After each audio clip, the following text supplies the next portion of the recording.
Live in Corporate is brought to you by Pfizer. Every day, Pfizer colleagues work across developed and emerging markets to advance wellness, prevention, treatments, and cures that challenge the most feared diseases of our time. For more than 170 years, Pfizer has worked to make a difference for all of those who rely on them. Learn more at Pfizer.com.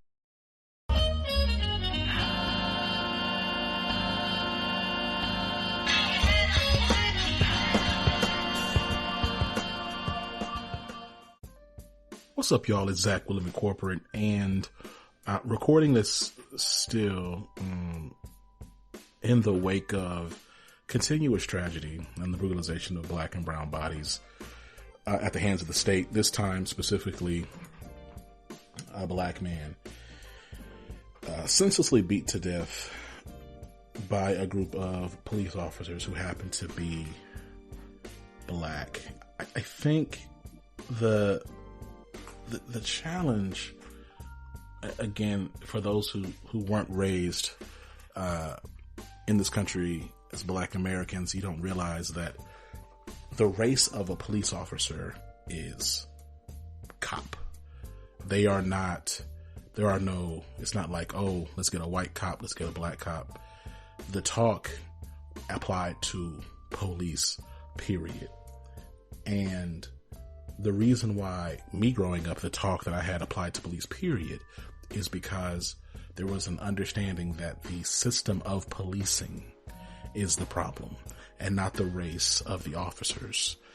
There are these really insultingly illogical narratives that say if you get more black police officers in black areas, that it'll be different.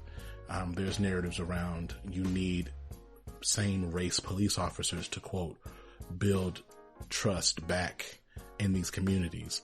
But no one ever asked the question of when was there trust between police and black communities? Historically, the foundation of policing is rooted in slavery. Policing has always been about managing white property and white people. And even still, white people only to the extent that they don't upset corporate control and interest, right? And property. It's not like even police aren't even here to really even protect anybody besides the interest of corporate elite and the interests of the state. It's scary when we're about to hit Black History Month. And even in this disgusting display of brutality against a black man by police, the black officers were immediately charged with second-degree murder, but the two white officers also involved in this heinous act were protected and shielded from scrutiny and were also not charged with any crimes. In fact, one of the officers is on paid leave. I say all of that to say we are still in systems that are irrevocably broken. I'm not interested in having conversations about how to make the systems better. This goes back to the conversation we just had last week in talking with John Graham about the fact that the goal is not to enhance your place in the line. It's to dismantle these systems that create these hierarchies of power that always leave somebody or some bodies at the bottom to be exploited in any which way. And I'll say this also is that black folks deserve attention and care, even when they're not being murdered brutally by police. Black people in this country are always on the receiving end of the roughest treatment, of the least resource, of the most critical of assessment, and that extends into our careers. You're looking at all these layoffs right now that are happening, and I'm gonna tell you, disproportionate amount of folks getting laid off are black. They are. they're black and brown. I mean, I can tell, like, there's tech companies out there who have been circling the drain for over a year, laying folks off, and their layoffs are resulting in half of their black staff being gone. It happens. I'm serious. And there's no one going to hold them accountable for that. Like, yes, there's potentially a class action there somewhere, but they're not really going to be held accountable for that because it's monkey see, monkey do. And then they'll turn around the same breath, post something about Martin Luther King and economic empowerment. Like, you just stripped away a bunch of black people's ability to take care of their families in an extremely anxiety-ridden economic season. And so I say all that to say, like, our work has to connect the dots between these public tragedies and the real abuse that organizations inflict upon their own employees who happen to be black and brown. With that being said, we always have conversations here that are going to be to the point and frank and speak to the reality of what these systems are, and then also seek to provide frank and real talk in a corporate world. And so I'm thankful for my conversation that we were able to have today with Jermaine Jupiter, aka the Job Father. We talked about his journey as a recruiter. We talk about Jupiter HR. We talk about his perspective of the landscape today. We talk about a wide array of things, right? So I'm just excited. I want y'all to sit tight, listen to this interview, and we'll see you soon. All right.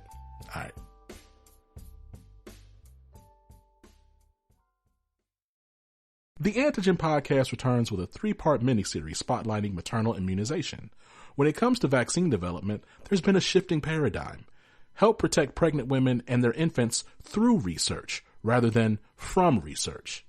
Join us this season to dive deeper into this topic, the history, challenges, innovations, and exciting developments to come. Subscribe and listen to The Antigen, powered by Pfizer, on your favorite podcast app. This has been a long time coming. I ain't gonna hold you. Jermaine, what's going on, man? What's going on, Zach? Look, man, so much we can talk about. It's funny. You and I have been I've been following you through Living Corporate and vice versa for a while now, actually. And it's just, you popped up on the timeline. I see you a lot. And like, we also have a lot of mutuals. And I was like, man, I really got to get him on the show. So I'm just excited that we finally able to make this happen, brother. Look, man, let's start off with the fact that, you're no secret to the black tech, black career, space in terms of, especially on social media. It's like, you're on a very short list of folks when people think about sharing resources, information, things of that nature. Like, your name is constantly popping up, and you're constantly out there sharing points of information, wisdom, coaching, etc. Talk to me about how you built that profile over time and what that looked like for you. Honestly, like, this is going to sound weird, but none of it was intentional. Like, the only intention I had was I just wanted to get as many of us in as possible. It was, and when I say us, I mean black people. It was very frustrating to go into these rooms and feeling like I'm like the only, and like I don't know, like I'm a very empathetic person, and like I'm tight with a lot of people in my community, a lot of people in my family, and the more I worked in this space, the more privileged I started to feel, and I'm not better than anybody else in my community or anyone else in my family, but it was just so weird to me that I had this opportunity just through sheer luck. And it was a problem because, like, I was seeing other people from other communities really thrive. And I was like, I'd like to do something about that. And I'd like to, like, try to put as much try to just make things as transparent as possible, because it just feels like from like the black perspective, everyone's always trying to hide information from us or try to gatekeep us out of certain spaces. So my intention was to just make things as transparent as possible so people could just figure out what their next move was. Even if I couldn't, even if the tweet in question didn't give you the full answer, if it could at least directly to like doing, this is what my next step is going to be. This is a really simplified process. I was like, I'd be happy with that. Honestly, I needed someone like me years ago, really like years ago. And I didn't get it. And as a result, I had to go through like a lot of pain and struggle and strife. And it didn't have to be that way. If somebody could just like tap me on the shoulder and just be like, yo, this is an opportunity that you'd be good for. Here's how you can get in. Here's some points of research for you to even just start looking. Right.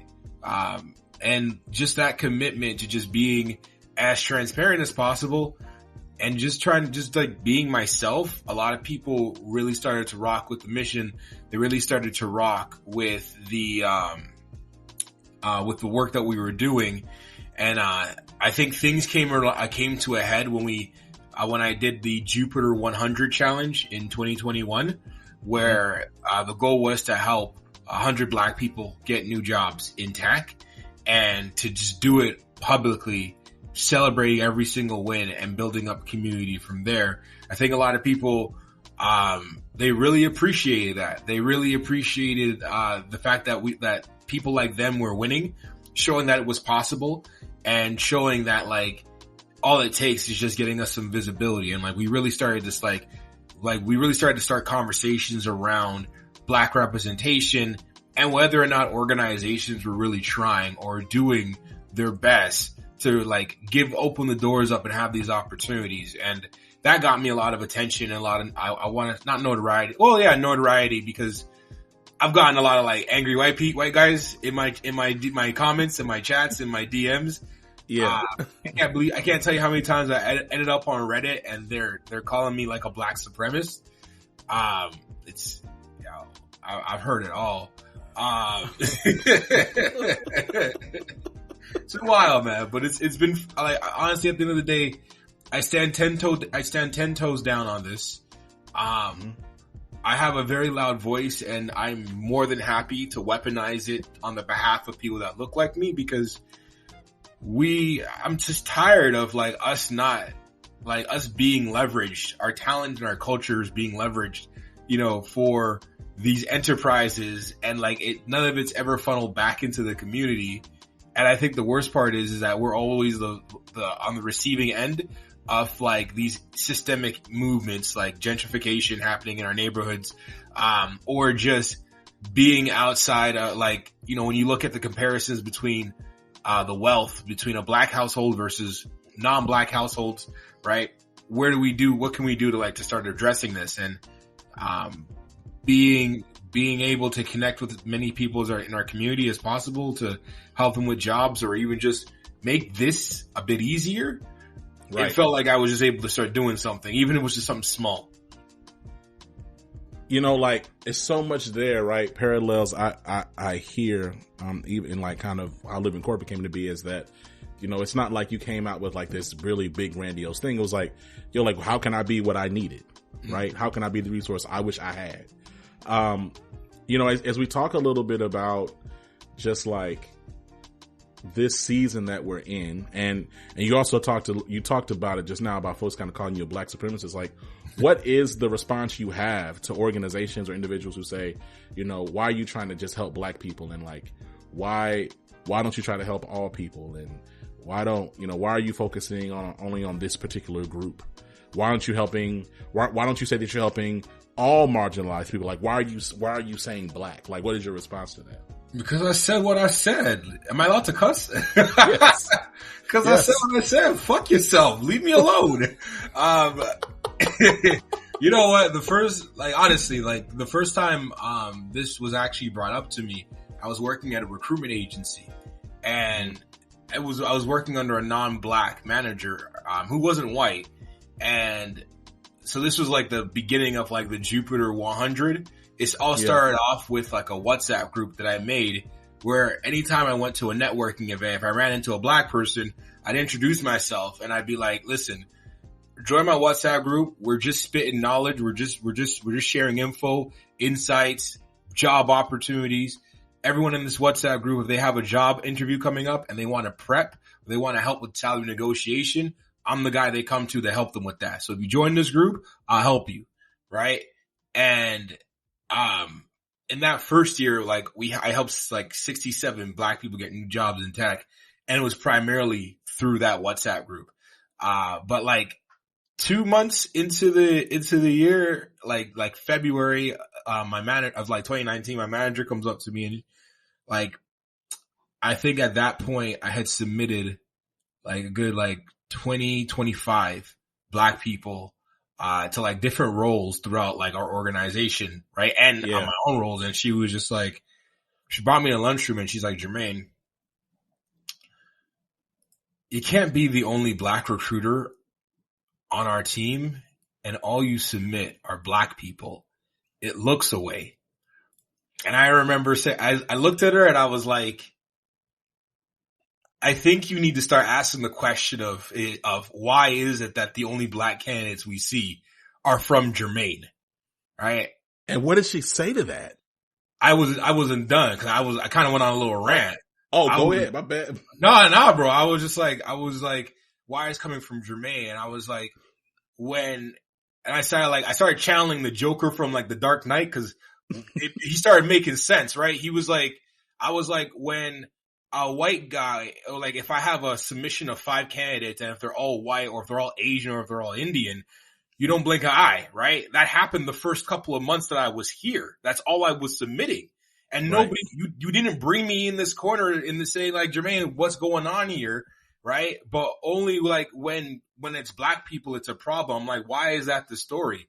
And I was like, listen, mathematically speaking, and I also like, I read a report earlier that kind of radicalized me about Black representation. I found out that in America, less than 9% of the tech workforce is Black, even though you guys have like a 15% population representation. And in Canada, it's less than 3%, right? Yeah. So I was heated. Like she literally said this to me probably like the day after I read that. So I was heated and I was like, and this is why I came up with my slogan when I was shouting at her, right? I was like, you can't overrepresent for an underrepresented group. Like there's only like 3.5% of us in here. Like, come on now.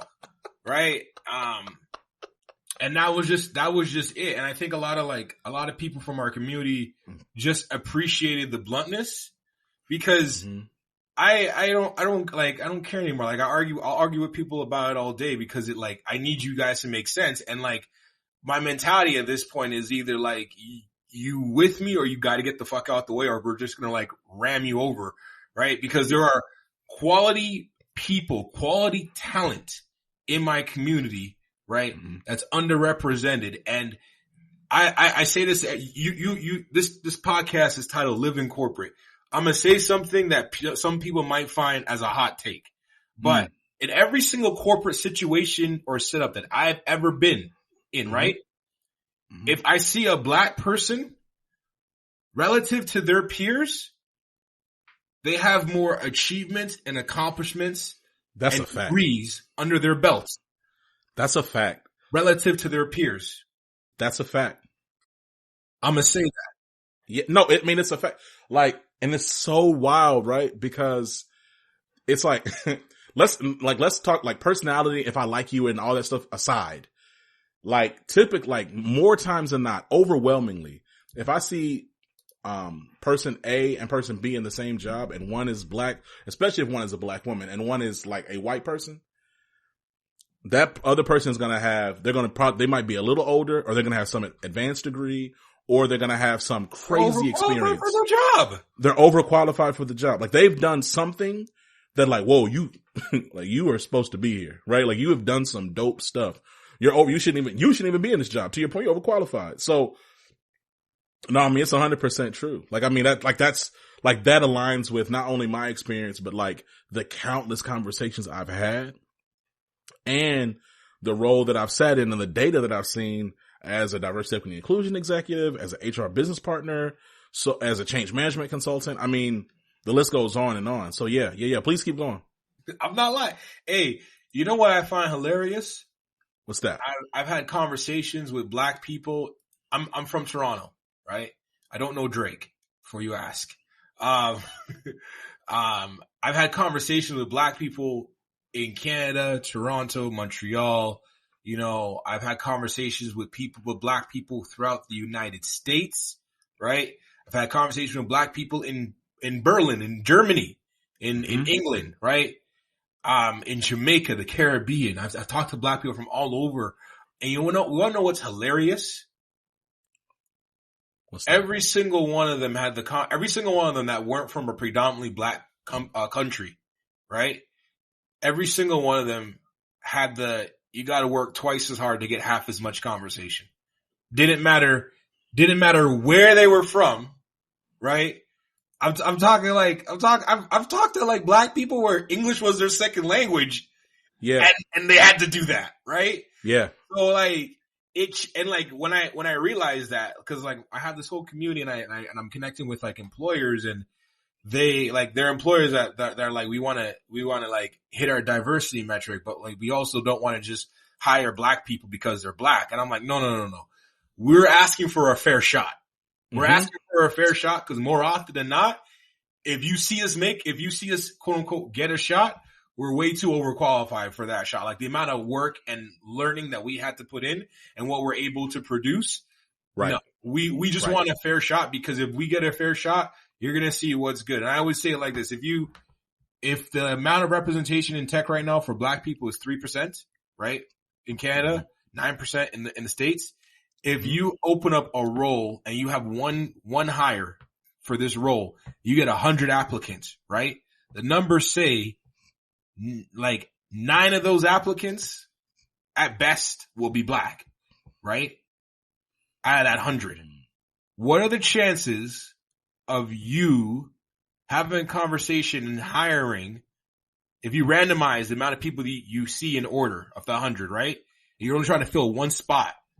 What are the chances of you running into a non-black person before you hit a black person? Even if you're just genuinely, you know what I'm saying? So like, right. When I talk, I'm like, we want to give black folks a fair shot by surfacing them to you, like moving them ahead of the queue, getting them in the front of the line, because the numbers say, like, we're not asking you to give a handout. We're asking for a fair shot. If they're not qualified, they're not qualified, right? But we want at least a shot in the interview to prove that we're qualified. The numbers say if you go through these 9 candidates and you don't find somebody to hire, Dylan isn't going to miss out on an opportunity, right? Or someone that looks like Dylan is not going to miss out on an opportunity. They will not. And that's why I'm like, you can't overrepresent for an underrepresented group. The numbers just aren't there, right? So if you want to make this DEI effort, if you want to make this actual, like, tangible, like, pro-black experience or black, a safe space for black people in your org, you have to be intentional with this because you have to recognize the context, systemic and otherwise, that has hampered our representation. And that's all I'm saying. That's it. Man, I'm right there with you. And it's wild because like there's like this, I mean, first of all, it's all intellectually dishonest, right? Cause we know that we're underrepresented. Like the data, there is no data out there that would even insinuate that, black folks are in any way overrepresented in any space in tech, frankly, just in the corporate sector, like in just private sector, but certainly in tech. And then in addition to that, like to still even have the conversation of, well, are they qualified or not? It's like, again, like we don't ask these same questions of white folks. And there's this other piece that I find interesting. And this is what I've come to learn as I've just gotten a little older, Jermaine. Man, a lot of people, like, mediocrity is like the high bar at work. I used to think you had to be like really talented to have a job. How many jobs have you had where you meet people? It's like, you're not really that good at your job. Like, so this idea of like, oh, we need really strong talent. It's like the average talent in corporate America is like, because there's like a general like disengagement between like what people want to do, their value, they feel valued in relationship, and just like corporate crunch. You're just not going to get the best out. Like workplaces aren't optimized to get the best out of employees, right? If they were, like, you'd see a lot more flexible work schedules, a lot more 4-day work weeks, a lot more pro-employee stuff. But that's not how it is. It's not. And I'm not saying that like people suck at their jobs. I'm saying that like there's a bunch of variables that come into your point. Yeah. That where the average performance that you're getting of an employee is not some stellar thing. It's not like good help is hard. Good, like talent is hard to find. Like obviously, like, you know that people are like, you know, but to your point also, work is not structured. It's not optimized to get the most innovative, creative outputs from employees. It just isn't. And so this whole but it's interesting though, because when we talk about black talent specifically, there's this insinuation of there's this assumption of inferiority as it pertains to, if they're a fit or not. Well, hey, if we come in, they got to come in entry level. They gotta, well, you know, we don't have the training programs to, I'm like, they're not like, even like just me and my most pessimistic. I've yet to see I'm no joke. I've yet to see a black person and a job that is like, yo, you should get fired. Like, I've yet to see, like, in terms of someone being incompetent. And like, maybe that's because of like the spaces I've engaged, right? Like, I've been a consultant. I've worked in like, corporate offices, and, you know, I was like, you know, been like in management positions. Yes, I see people that I don't I may not like everybody, but they know what they're doing. You know what I'm saying? There are just a lot of like black people who relate to Stanley from The Office way too much. And that's just because if you understand what it's like to work in corporate America, you understand that Stanley's the real hero of The Office. Dog, when I tell you, yeah, man, when I tell you that like, that Stanley is so relatable, like, bro, I'm just trying to do my job. Y'all acting dumb in here. I come in on time and I leave on time. There's so much there, right? Like, but anyway, look, man, I got you here for a good time, not a super long time. Let me ask you this, you know, we've been in this space and we're in the season where tech, they're saying they overhired. In reality, they have their own boards who are greedy for just how capitalism is set up, where they want to continue to make these same margins of profits that they were making at the height of COVID when everyone was at home. Now they're realizing things have to change. They're looking at people as expenses, and they're letting folks go left and right. Is it wrong to say, would you be surprised if you saw any data that showed that black folks are being let go at a disproportional rate in these layoffs? Would that surprise you at all? No, like these reports are never for black people though. Like the other day I saw a report saying police may be more like racially discriminatory towards black people, and I was like, who's this news for? Who's this news for? Or like black people are underrepresented in tech. Who are you telling? Like, you're not telling me, right? Like, you're not telling. Like the only thing that was actually news to black people in the last 5 years with regards to tech was the concept of quiet quitting. Like, that was a concept that I'm still trying to explain remote work to like some of my family members. Like, they're still trying to wrap their heads around it. Quiet quitting? That's not a black thing. That's not a black thing. You know who doesn't do that? Well, what's so funny about that whole notion, right? And like here's the thing. I think it was a really interesting exercise. You just think about like the media as it pertains to how they create jargon to generate clicks, because you got to get clicks to get paid. So like, I've never in my life heard of no quiet quitting. And like, it was so interesting, like how capitalism is set up and like how capitalist propaganda works. So as opposed to calling you just doing your job, because that's what it is. It's saying, hey, this employee is not going quote unquote above and beyond, which means they're doing what they were hired to do and they stop there. They're calling that quitting, right? It's almost like it's kind of Orwellian. It's like, yo, that's not quitting. Like, you're describing somebody doing their job and not doing more than what they were hired to do. If I was telling somebody like a few weeks ago, like on another interview, like, yo, if I hire somebody to fix my roof, I'm not going to be mad, Jermaine, if they fix my roof and don't clean my garage and fix my toilet. Yeah. I hired them to fix my roof. Yeah. Now, to your point though, you're also right that we, of all people who just like come in and just do our job, we don't do that. Like, we're quick to take on an extra thing. Hey, you know, you got to make sure, da, da, da. In fact, For me, I was raised like a lot of other black folks were raised. Hey, you got to do twice as much be twice as good to get half as much. Yeah. So the idea of overwork is kind of like culturally embedded in black, and I'm going to extend to black and brown communities. Like we're taught to like always do more just so you can stay at pace, if maybe a little ahead, right? We have a whole stereotype around having 6 jobs. Dog, come on, man. You know what's crazy? Side note. When I was in college, I had 4 jobs. Yeah. And so my family would be like, "Oh, you Jamaican now?" Yeah. And I was like, "What you mean?" What you mean? Like, "Oh, you know, the Black Islanders, they stay with 3-4 jobs." Yeah. As but I never heard that until I got, but yeah, like, again, like, we're known for that. Like, I think about my grandparents. So my people are not from the islands. I think about my grandfather. First of all, both sets of my grandparents had multiple jobs all the time. My mom always kept 2 jobs. One was if she was a teacher full time, but she always had like a part-time something hustle. You know, that's a thing, right? But I guess when we talk about layoffs, we talk about this job market right now and where we're going. What advice would you give to black folks as they're looking to continue to navigate their careers? Like, part of me feels like there's a narrative out there that says, "Hey, try to stay put until we see what's going on with the economy." I see other people saying, "Hey, look, it's still a hiring space for the right talent." Like, what advice are you giving, or what themes are you seeing right now, and what do you anticipate as we get into 2023?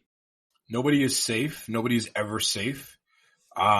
Even in the golden era of safety and stability, it is a life skill for you to develop how to find a new job. Right? You should always be looking for opportunities to move ahead, whether it's a recession or whether it's a bull market is the opposite. Yeah, bull market. You should just know and be looking for what's always out on the market for 2 reasons. One, in the event that you're ever laid off, you won't be flabbergasted at what to do next or how to like plan out your next move. And 2, you can get up to a 25 to 30% raise in a 6-month span just based off of the free market, right? Even with the whole economy going down, that is still a fundamentally true rule. People still get the largest pay bumps, when they change jobs, right? So you got to be able to stay ready, or like I like to say, stay dangerous, right? Stay dangerous, always be plotting your next move. Be like Kawhi Leonard, be loyal to the name on the back of the jersey, not the name on the front, and do what's right for you, right? Stay ready, keep networking, build up your community, and have an idea what's going on in your industry, right? Or industries, I would say. To any black folks or anyone that's listening that's been laid off, think of this. This is going to sound weird, and I'm not diminishing whatever hardship that you may be going. I say this as a dude that was laid off in the summer. Right? Mm-hmm. You have to look at it as an opportunity. It's the only way to keep your sanity. Whether that means it's an opportunity for you to develop a new skill or an opportunity for you to find a job that's more closely aligned with like who you are and what makes you happy. You have to flip it on its head in order to stay ahead. Because when those opportunities come knocking and they invite you in for an interview, if you're looking dour, sad, depressed, defeated, they're not going to hire you. Right? Mm-hmm. So stay up, stay motivated, stay angry, stay dangerous. And most of all, like, don't ever feel safe unless you're running your own thing. I think something else I want to talk about a bit about is like, we're also in this season. I feel like, our generation, we're coming off of our parents and certainly our grandparents who are like, "Hey, you need to stay where you're at. Don't leave unless, there's really a really great opportunity, but be loyal." This idea of like loving your company. And, one of my mentors said, "Look, you don't ever love a company because they can't love you back." I think, what would you say to executives who say, "Man, it sounds like black employees or like quote unquote diverse talent is really outlooking just to take care of themselves. Why should we even invest in them if all they're going to do is just leave as soon as they can, or leave for greener pastures or to get a bigger paycheck or whatever?" Like, what would you say to those executives who have that critique? Not that I agree with, I think it's lazy, but I'm curious as to what your response to that sentiment would be. My response would be twofold. One, it is extremely easy to keep people. literally just pay them and treat them well. It's not rocket science. The question that you're really trying to ask me is how can we continue getting double the value for half of the dollar, right? And it's predatory. So unless you're being insincere or diabolical, and hiding your true intentions, you're coming off across as predatory, right? If you really want to understand what's going on or why people are starting to look out for themselves or why people are less loyal this generation than they were in previous ones, it's simple. The money doesn't stretch the same way anymore. Money doesn't stretch. In our grandparents' generation, my grandmother worked as a social worker, like taking care of like the elderly, right before she became elderly. She was like, she had the opportunity in London to buy a house on that kind of salary, right? Mm-hmm. You need to be making in London, let's say like London, England, you need to be making well over like $2-3 million to even be able to afford property, unless you, like we're back to like generational wealth. It's even the same here in Toronto, same throughout the United States. Like we are in a constant like cost of living crisis. So like it used to be that you would have all of these liabilities and assets tied to you because they were accessible. So your job was really important because if your job was gone, these assets become liabilities. I'm talking your house, your car, right? If your kids are going to school or whatever, like everything becomes much more complicated. But like our generation, we are either paying rent or we're living at home and the money is just sitting in the account because like we're either helping with where we're living or like we're living with parents and they understand and they're not charging us an arm and a leg. Like, what else do you have to tie us to? Like, you know what I'm saying? We're looking to prioritize opportunities that allow us to live our best lives, our true lives, our authentic lives. And we see and have the means of communication where we're seeing that these opportunities are out there and the companies that want to hire the best talents are the ones that understand to get with the program. And there are enough out there that are getting with the program where it's like, why would I stay here? Especially if I'm underpaid and overworked and they're only talking about a 2% raise. You know, it's like, and I think we're going to see, man, like with this, well, first of all, with with millennials and certainly like with these Gen Zers, like I really believe in spite of recessionary fears and just like overall economic anxieties, we're going to continue to see Black folks get and take what they want, right? Like they're going to continue to like navigate these spaces on their own terms. Yes, like there'll still be folks who are looking for quote unquote stability and try not to necessarily jump. But I don't see it, man, because information is too democratized now. Like you are Jermaine, like you exist and there are other people out there who are out here just sharing information for free and like career building and looking for resources and sharing opportunities. I mean, I think the technology has flattened, accessibility and awareness, if not accessibility, certainly awareness of like, hey, I don't have to stay in this abusive context. I can get beat a little bit less over here. Right. Look, man, this has been a dope conversation. Before I let you go, like, where can people find you? What are you excited about? And over let's say the next year, you know, I want you to give space to plug your stuff, man. And we'll make sure to put it in the show notes too, but I want to give you space to talk. You can find me on LinkedIn and Twitter, at Jermaine Jupiter or the Job Father. You can come to my website at jupiterhr.ca. You can look at what we have for our resources and services. Over the next year, what am I most excited about? Well, we have helped 352 Black people get new jobs in tech since 2019. And our goal is to hit 500. So that is 148 more to go. Might hit 353 by Monday, but we'll see. That's 148 to go. Over the next year or two, I'm looking forward to hitting to that 500 mark, right? That's going to be big. Outside of that, I don't know, maybe proposing to my girl. Let's go, man. Yeah. She doesn't listen to podcasts, so she's not going to know what's good. So we goody with that one. Oh man, I love it. I love, man. Well, look, it's been a pleasure. Look, man, it's been Jermaine of Jupiter HR. Look, y'all got to make sure to get familiar. Click the links in the show notes. Keep up with Jermaine. Great content, great information, a great spirit, and I hope that for the executives listening, y'all understand like this, the mentality and attitude of black folks and the black talent you're seeking to engage. Jermaine said it, you said it really well yourself. It's not actually rocket science to keep people.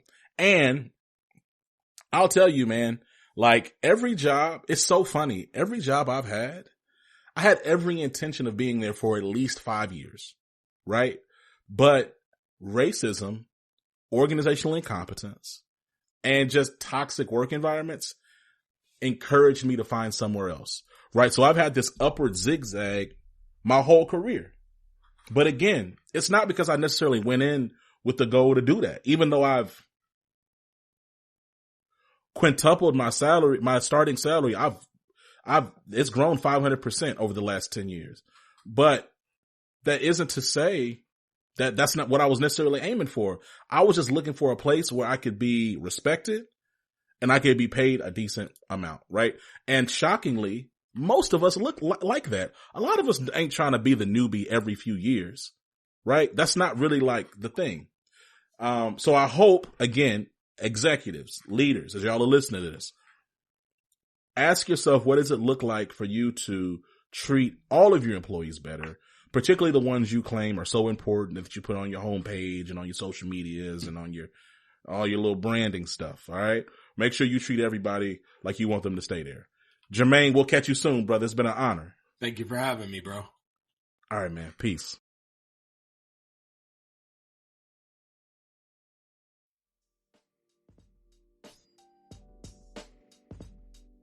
And we're back. Yo, shout out to Jermaine Jupiter, brother. Love you. Appreciate you.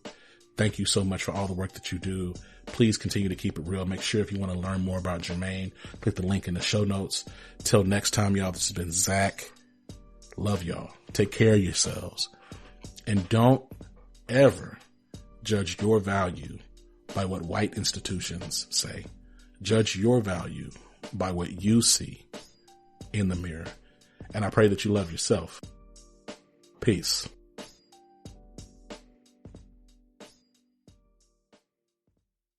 Elevation. Post-production is handled by Jeremy Jackson. Got a topic suggestion? Email us at livingcorporatepodcast@gmail.com. You can find us online on Twitter, Facebook, Instagram, and living-corporate.com. Thanks for listening. Stay tuned.